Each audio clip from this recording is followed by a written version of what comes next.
नमस्कार। News 24 UP Uttarakhand देख रहे हैं आप। मैं हूं आपके साथ सबा शाहिद शेख। दिल्ली एनसीआर में बढ़ते पॉल्यूशन ने सबकी चिंता बढ़ाकर रख दी। ऐसे में सवाल ये उठता है कि दिल्ली एनसीआर का हाल तो सबको पता है, लेकिन बाकी राज्यों में प्रदूषण के क्या हालात हैं, चलिए आज इसके बारे में भी जानेंगे। और प्रदूषण से होने वाली बीमारियों से कैसे बच सकते हैं, इसके बारे में भी जानेंगे।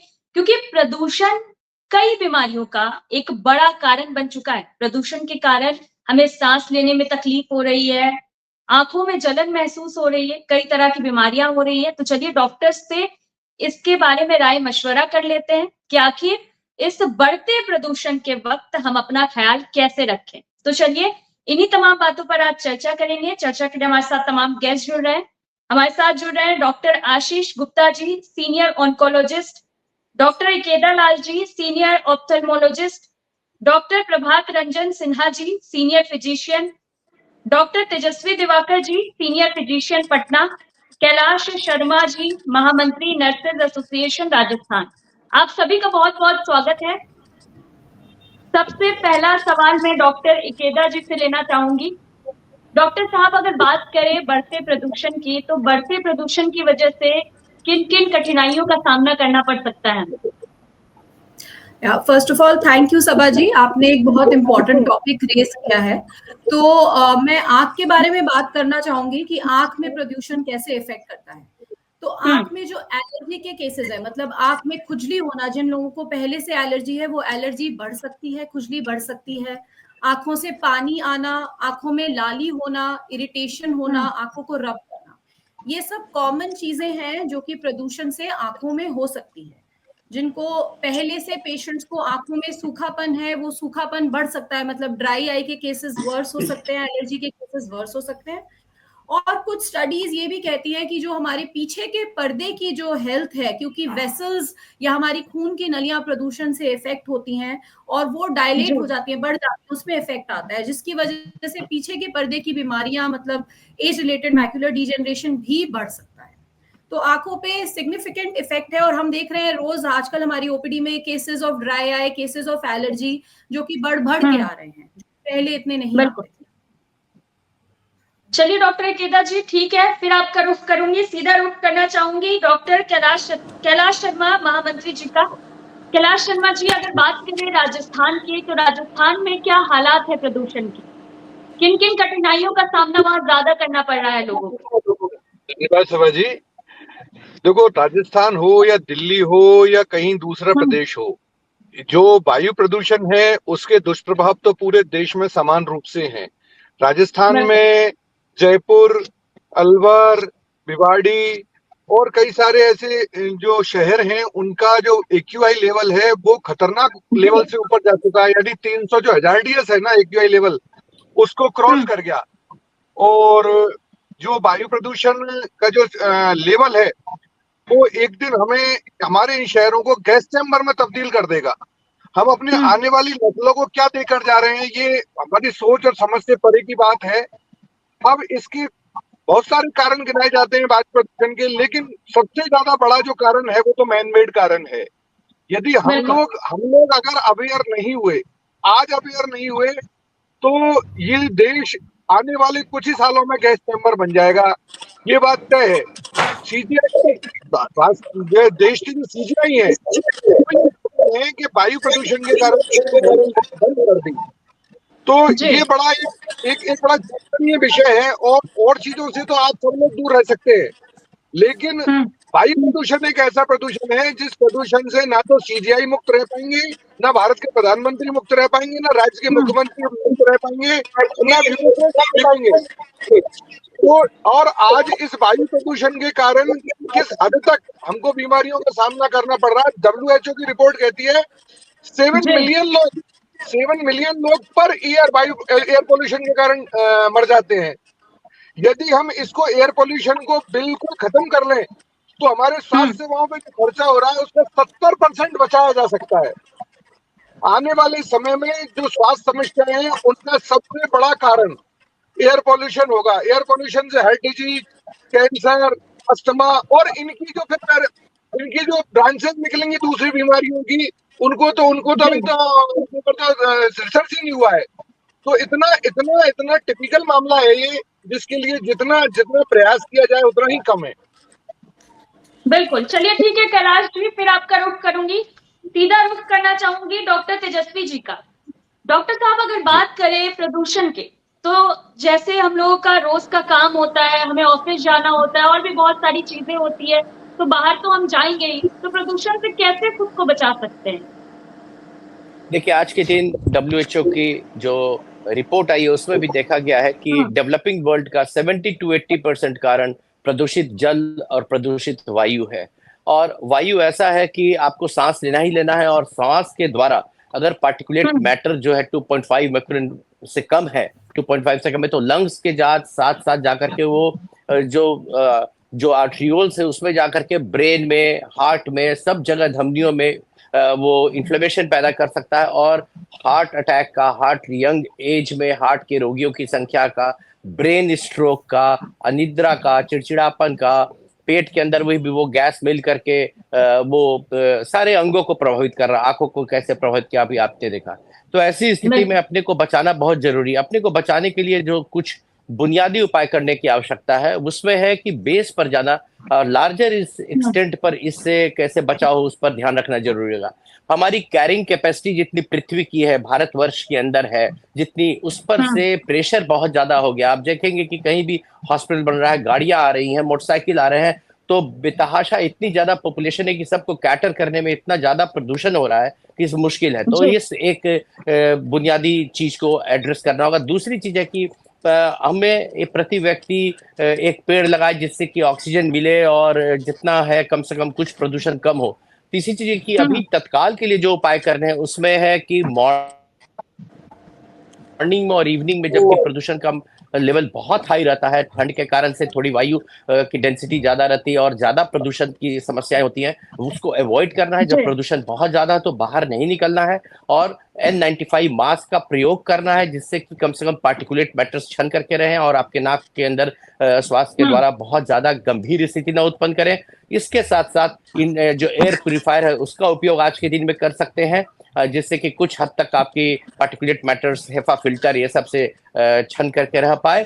और जब भी प्रदूषण हो उस समय आप विग्रस एक्सरसाइज ना करें, क्योंकि उससे बहुत तेजी से प्रदूषित वायु आपके शरीर के अंदर प्रवेश करती है और ज्यादा घातक प्रोड्यूस कर सकती है, घातक हो सकती है।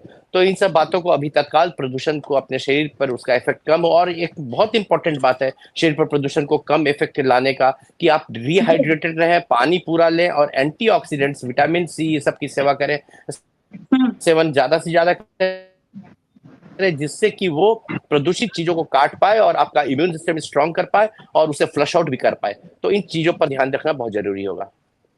चलिए ठीक है डॉक्टर साहब, फिर आपका रुख करूंगी, सीधा रुख करना चाहूंगी डॉक्टर आशीष गुप्ता जी का। डॉक्टर साहब, बढ़ते प्रदूषण की वजह से हमारी सेहत में क्या क्या नुकसान हो रहा है, क्या क्या खतरा है हमारे सेहत को? बिल्कुल मैम, जैसे सब ने कहा, हमारी सेहत पे आज के दिन इंडिया ऑलमोस्ट एक पोल्यूशन का कैपिटल बनता जा रहा है। हमारे साउथ ईस्ट एशिया के अंदर 40 सिटीज, पूरे वर्ल्ड के अंदर 40 सिटीज में से 37 सिटीज हमारे साउथ एशिया के अंदर हैं जिसमें हाईएस्ट लेवल्स ऑफ पोल्यूशन है पूरे वर्ल्ड में। हमारे सेहत में अगर मैं खासकर कैंसर की बात करूं तो कैंसर के काफी केसेस आज के दिन पोल्यूशन की वजह से हैं। अभी हमने रिसेंटली पढ़ा ही, अपोलो ने एक रिपोर्ट निकाली थी जिसके अंदर कहा था कि India is becoming the cancer capital of the entire world. And I think one of the big reasons for this is pollution. हम दिल्ली में देखें, हम बॉम्बे में देखें, मैक्सिमम सिटीज में देखें इंडिया में, तो लेवल सिर्फ हाई नहीं है बट वेरी हाई है। और लंग कैंसर जो पोल्यूशन से खासकर एक कैंसर होता है, उसकी मात्रा इंडिया के अंदर बढ़ती जा रही है। दिस प्रोजेक्टेड की ऑलमोस्ट 7 गुना पिछले 10 साल को कंपेयर करें, 2025 में 7 गुना number of cases of lung cancer होंगे। वेस्टर्न कंट्रीज के अंदर जहां पर मैंने अपनी ट्रेनिंग करी, काम करा, वहां पर हमें लंग कैंसर मिलता है अप्रोक्सीमेटली 55 से 60 इयर्स की एज ग्रुप के। हमारी कंट्री के अंदर स्टडी है कि 10 साल पहले मिलते हैं लंग कैंसर के केसेस, यानी कि हमारे जो लंग कैंसर के पेशेंट्स हमें देखने को मिलते हैं क्लिनिक में हमारे देश में, वो 10 साल कम उम्र के होते हैं, अराउंड 40-45 इयर्स की एवरेज एज होती है। और इसका कारण क्या है? A big reason for this is pollution, जो वेस्टर्न कंट्रीज में देखने को कम मिलता है, जो इंडिया में बहुत ज्यादा है। होता क्या है, जो ये पोल्यूशन के पार्टिकल्स हैं, चाहे ये चूल्हा जलाने की वजह से हों, चाहे ये इंडस्ट्रियल गैसेस की वजह से हों, चाहे जो हम क्रॉप्स को बर्न करते हैं उसकी वजह से हों, जो भी हवा के अंदर ये पार्टिकल्स हैं, जैसे स्मोकिंग सबको पता है कि लंग कैंसर का एक बहुत बड़ा कॉज है। ऐसे ही एयर पोल्यूशन के अंदर ये पार्टिकल्स हम इनहेल करते हैं रोज, कम से कम 25,000 बार आदमी सांस लेता है। ये पार्टिकल्स अंदर जाते हैं और जो सबसे फाइन पार्टिकल्स होते हैं, वो अल्टीमेटली हमारे लंग्स के अंदर लॉज करते हैं और ब्लैक स्पॉट्स बनाते हैं। और इवेंचुअली इनसे हमारे सेल्स के अंदर म्यूटेशन होती है और उन म्यूटेशन से ट्यूमर बनते हैं, जिसको हम कैंसर बोलते हैं। दूसरा एक स्टडी की गई थी जिसके अंदर ये देखा गया था कि जो नॉन स्मोकर्स हैं, खासकर जैसे इंडिया में जो नॉन स्मोकर्स हैं, approximately 50% cases of lung cancer उनके अंदर होते हैं, और जो पोल्यूशन वाले एरियाज में ज्यादा रहते हैं उनके अंदर ये म्यूटेशंस होती हैं। EGFR म्यूटेशन बोलते हैं इसको, और उससे ये ट्यूमर्स बनते हैं। तीसरा मैकेनिज्म है कि जो हमारी इम्यूनिटी है, हमारी बॉडी के अंदर जैसे हमारी उम्र बढ़ती है वैसे कैंसर के एक आधा सेल रहता है, बट ये एक्टिव नहीं होता। पोल्यूशन का इस पे घात होता है, पोल्यूशन की इंजरी होती है और वो इन सेल्स को उठाते हैं, जो इन्फ्लेमेशन कॉज करते हैं ये इन सेल्स को उठाते हैं, और फिर इनसे जो इनएक्टिव ट्यूमर्स थे हमारी बॉडी में वो एक्टिव बनते हैं। तो इस वजह से इंडिया के अंदर जो कैंसर के केसेस इतने बढ़ रहे हैं, अनफॉर्चुनेटली इस पे रिसर्च अभी बहुत कम है, क्योंकि जो मैक्सिमम रिसर्च है वो वेस्ट से और यूरोप से आती है, जहां पर पोल्यूशन की इतनी बड़ी प्रॉब्लम नहीं है।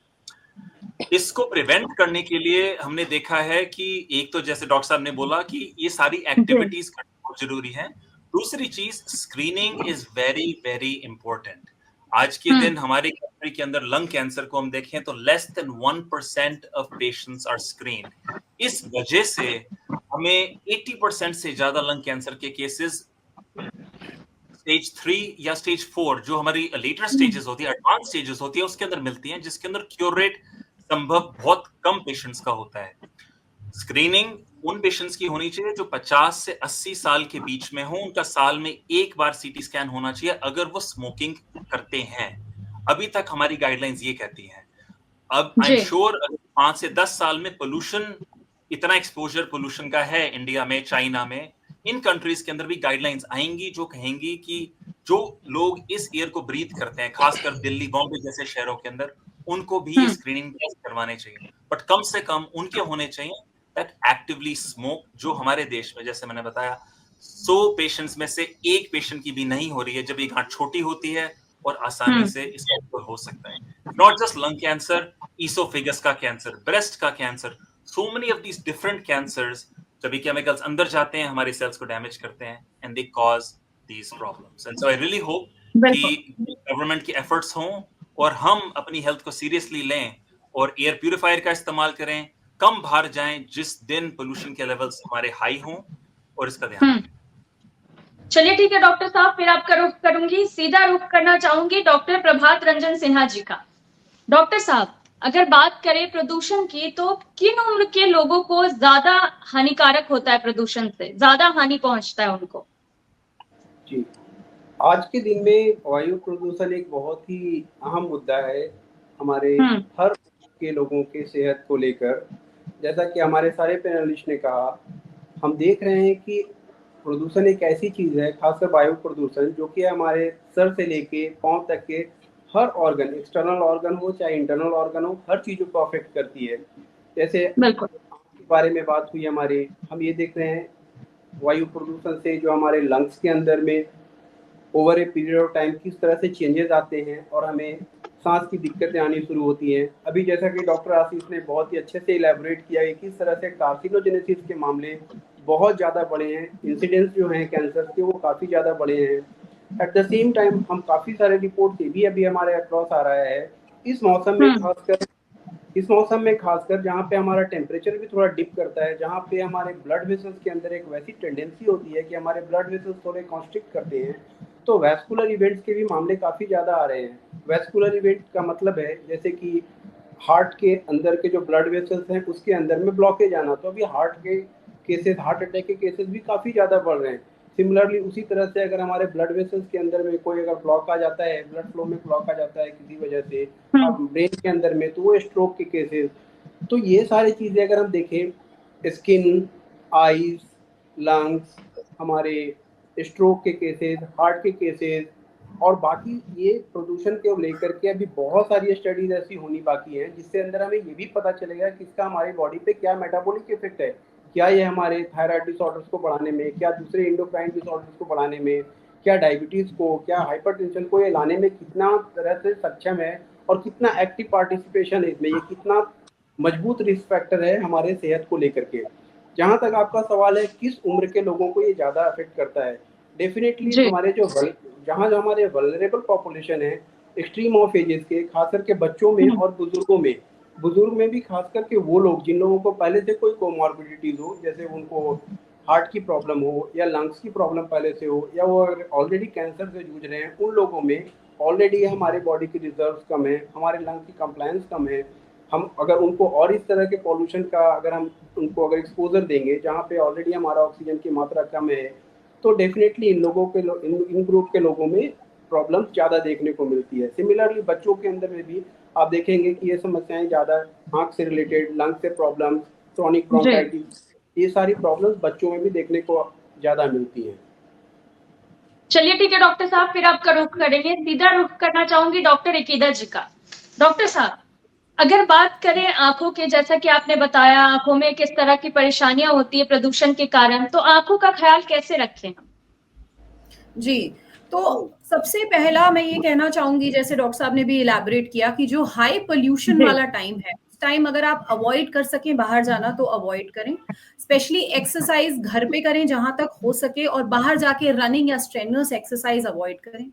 दूसरी चीज, प्रोटेक्टिव आई वेयर यूज करें। अगर आप बाहर जा रहे हैं, अगर आपके पास चश्मा है, चाहे वो सन ग्लासेस हैं या आपके रेगुलर ग्लासेस हैं, तो वो क्या करते हैं, ये PM 2.5 और जो हानिकारक पार्टिकल्स हैं वो थोड़ा सा प्रोटेक्शन देते हैं आईज को और बचाव करते हैं आईज का।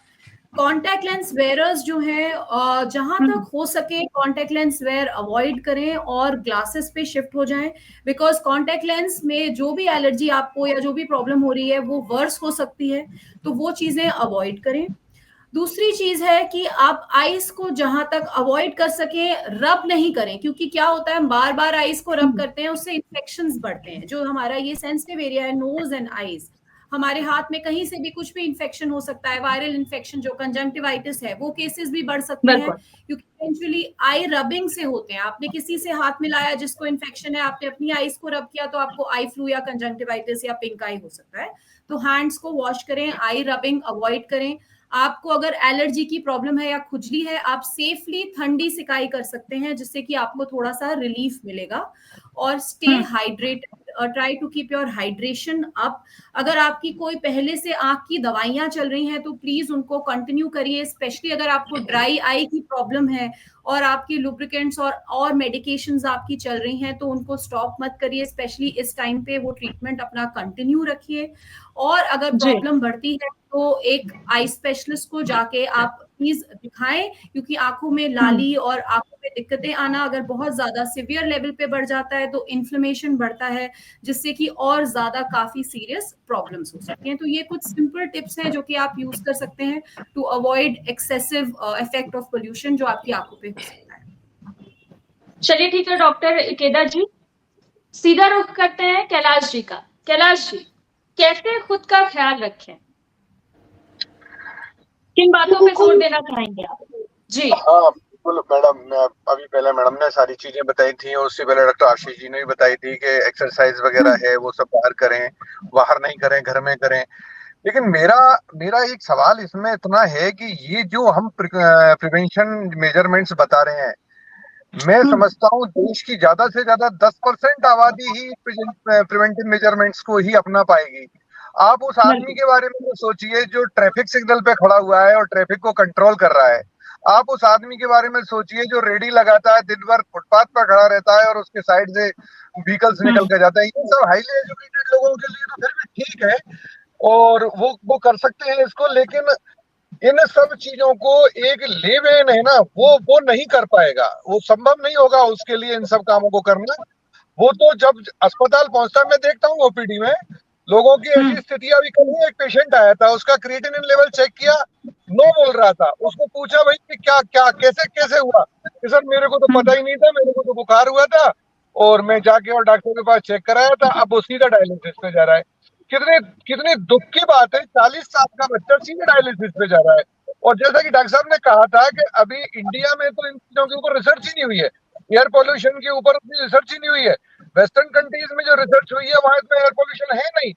तो मैं श्योरली इस बात को कह सकता हूं कि जब कभी फ्यूचर में एयर पोल्यूशन के ऊपर रिसर्च होगी, इसके बड़े भयावह जो नतीजे हैं ना, वो हम सब लोगों के सामने आएंगे और इस बात का पता लगेगा कि कितना कितना मतलब आने वाले समय में एयर पोल्यूशन कितनी बड़ी बीमारी के रूप में इस देश के सामने आएगा।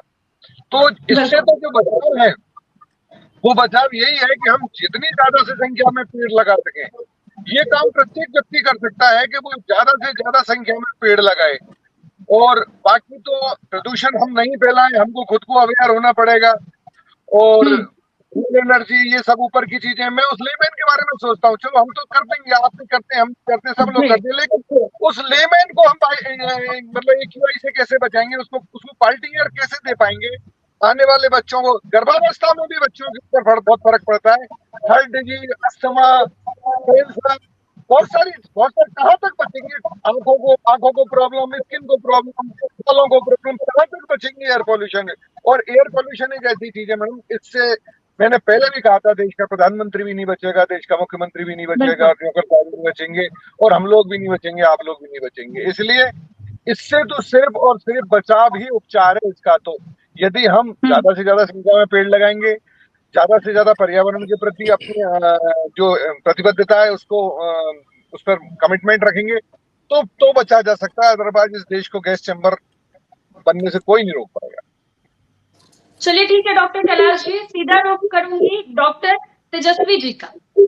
डॉक्टर साहब, अगर जैसा कि कैलाश जी ने भी कहा, जिन लोगों को इसके बारे में जानकारी ही नहीं है, जो लोग इसके बारे में जागरूक ही नहीं है, वो कैसे अपना बचाव कर सकेंगे? तो उनको जागरूक करने के लिए हम क्या कर सकते हैं ताकि उनकी भी सेहत का ख्याल रख सके? जी देखिए, वायु प्रदूषण एक ऐसा मुद्दा है, एक ऐसी चीज है जो सबको बहुत तेजी से इंगल्फ कर रही है, बीमारियों का बेस बनता जा रहा है और सारी बीमारियों का जड़ बनता जा रहा है।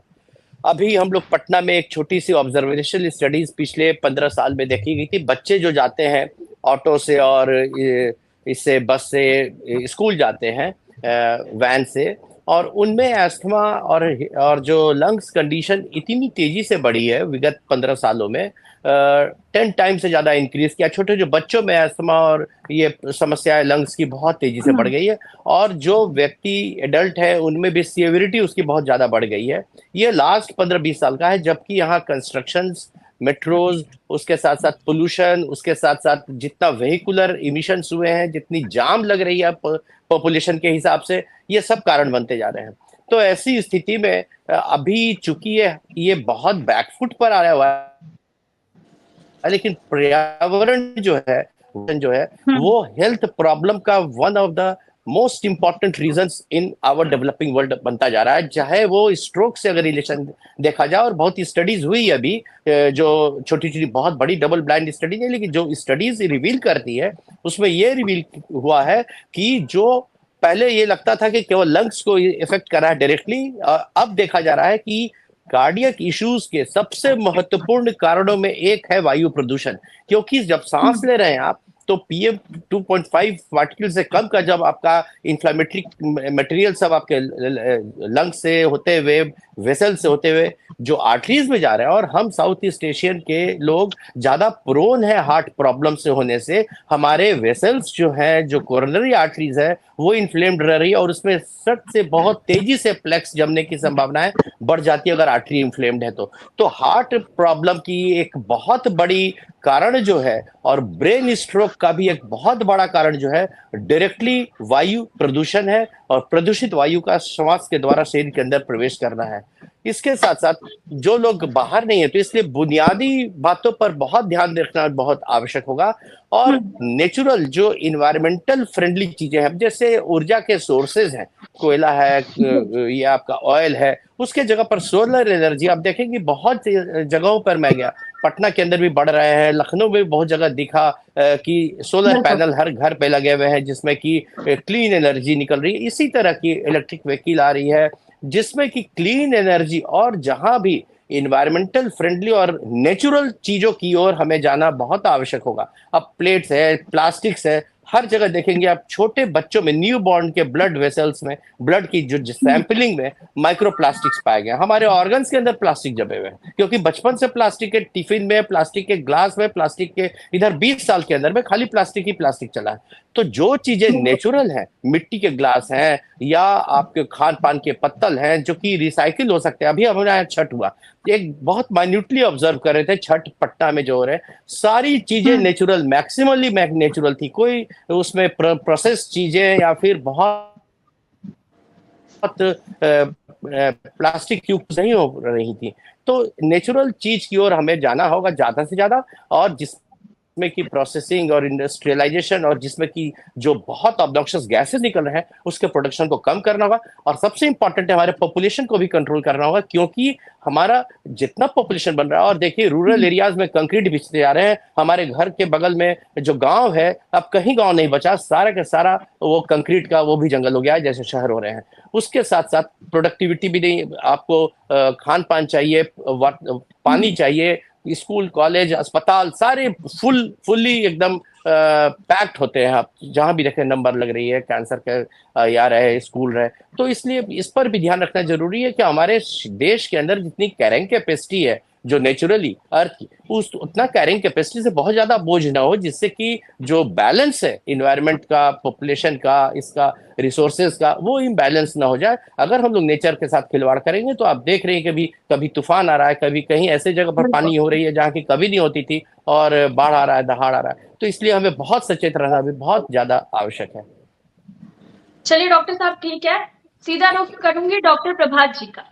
डॉक्टर साहब, बात करें अगर जो बच्चे गर्भ में होते हैं उनको ये किस तरह से नुकसान पहुंचाता है, उनका ख्याल हम कैसे रख सकते हैं?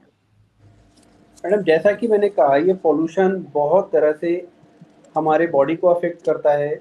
और जब बच्चा गर्भ में होता है तो उसके खान पान का सारा न्यूट्रिशन हमारे एक अम्बिलिकल कॉर्ड के थ्रू ही, यूट्रस के थ्रू होकर हमारे अम्बिलिकल कॉर्ड के थ्रू ये बच्चे के अंदर जाता है। इसके अंदर ये जो अम्बिलिकल कॉर्ड और हमारा जो अंदर में यूट्रस के अंदर में जो प्लासेंटा बनता है, उसके अंदर बहुत ही फाइन वेसल्स का एक जाल सा होता है। ये पॉल्यूशन हमारे ब्लड वेसल्स को, जैसा कि मैंने बताया, ब्लड वेसल्स को अफेक्ट करता है। तो अल्टीमेटली क्या होगा, न्यूट्रिशन हमारे बच्चों का कॉम्प्रोमाइज होगा। तो होने वाला बच्चा हो सकता है कि IUGR बेबी पैदा हो। IUGR मतलब वैसे बच्चे जिनके वजन कम होते हैं, तो जो कि पॉल्यूशन से अफेक्टेड होंगे, उन लोगों में IUGR के चांसेस ज़्यादा होंगे over a period of time. अभी ये भी समझने की ज़रूरत है कि हो सकता है उन लोगों में कॉन्जेनाइटल एनोमलीज के चांसेस भी ज़्यादा हों, अगर वो पार्टिकुलरली एक खास तरह के गैस या खास तरह के अगर किसी कंपोनेंट से अगर एक्सपोज हो रहे हो तो। लेकिन ये सारी अभी रिसर्च की बातें। अभी मोटे तौर पे ये जरूर बोला जा सकता है कि हाँ, अगर उनकी न्यूट्रिशन कॉम्प्रोमाइज होगी जब वो गर्भ में रहेंगे तो बच्चों को इसका अफेक्ट होगा। चलिए ठीक है डॉक्टर साहब, सीधा करूंगी डॉक्टर आशीष जी का। डॉक्टर साहब, आप क्या राय देना चाहेंगे जिससे प्रदूषण से लोग अपना ख्याल रख सकते हैं, बच सकते हैं? बिल्कुल, एक्चुअली आपने क्वेश्चन बहुत अच्छा पूछा सबा जी। आई थिंक सब लोगों ने काइंड ऑफ बहुत सारी बातें कवर करी। मैं बस एक या दो बातें बताना चाहूंगा कि दिस अभी हमारा लंग कैंसर अवेयरनेस मंथ चल रहा है, तो खासकर पोल्यूशन को लेके अगर हम दो चीजों का इसमें खास इंपॉर्टेंस दें। नंबर एक, कि हम या तो खुद किसी ना किसी को जानते हैं जो स्मोक करता है। स्मोकिंग एक बहुत बड़ा रिस्क फैक्टर है लंग कैंसर का।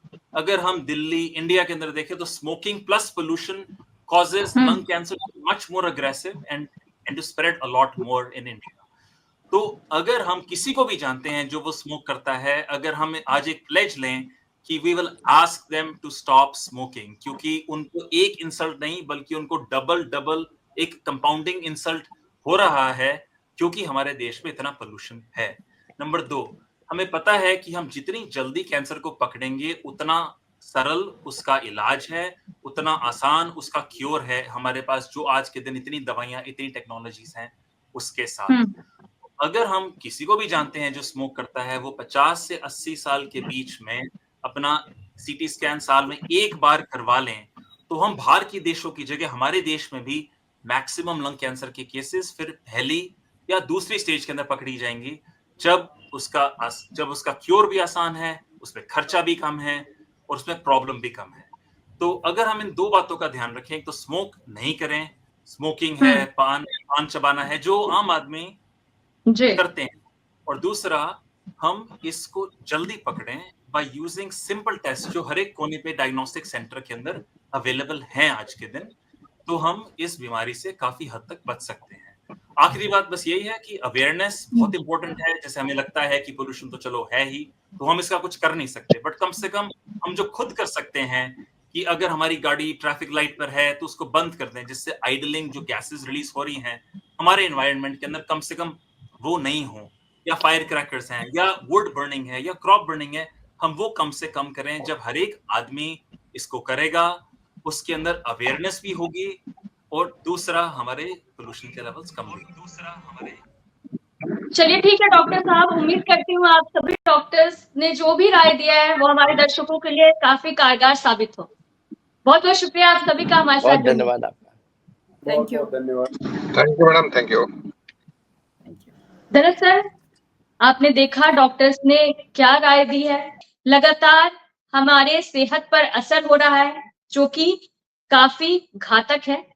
तो बढ़ते प्रदूषण में आप अपना ख्याल रखें, कुछ जो भी मेजर्स हैं वो ले, मास्क पहने, जरूरी चीजें हैं उसका सेवन ज्यादा करें। फिलहाल के लिए इतना ही। देखते रहिए News 24 यूपी उत्तराखंड।